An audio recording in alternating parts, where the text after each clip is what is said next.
Carnival went with Mick Dittman. Despite missing a number of meetings, the enforcer, as we call him, still claimed 5 Group 1 wins and around about $500,000 in wages.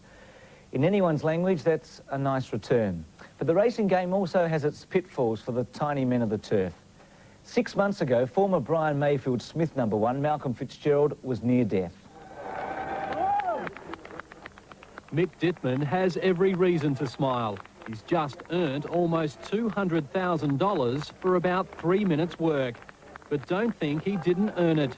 Not many of us go to work and risk our lives at least 6 times a day. Mighty Mick drives the filly to the lead, Bent Masqué, and she is straighting them. Look at her go. Bent Masqué coming away to record a brilliant slipper win. Justice Prevails down the outside, has come from last to get second. A few short weeks ago, the grandstand behind me was packed with fans cheering Mick Dittman home to victory in the Golden Slipper. But on just another cold, miserable morning at track work here at Rosehill, there's certainly no glamour. Just battlers like Malcolm Fitzgerald trying to earn their keep.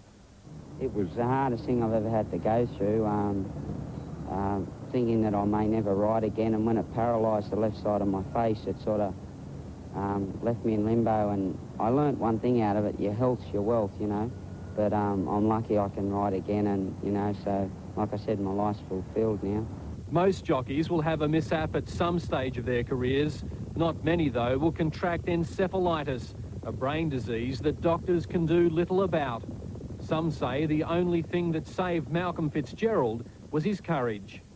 So all through my ordeals with, you know, like people say that I'm unlucky and I'm bad luck, sort of finds me, but I don't look at it upon that way. When I did, you know, I sort of got awfully depressed and sort of wanted to chuck the towel in.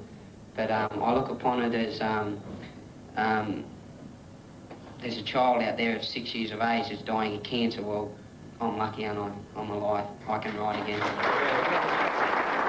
It's that attitude which has made Mal Fitzgerald one of Sydney's most popular jockeys. But for the past 6 months, he hasn't set foot on a racecourse. He couldn't even bear to tune in on the radio. Such was his frustration at being on the sidelines. But now the thrill of being back is bigger than any of his 300 race wins. Just so happy to be back at the track, you know, just riding track work.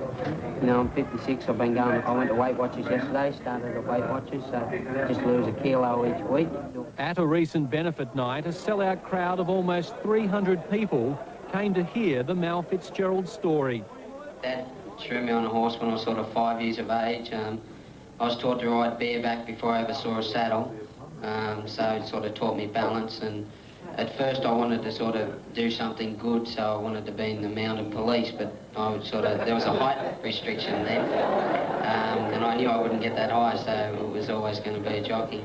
More than $20,000 was raised on the night, easing what has been a tough time for Mal and wife Nicole.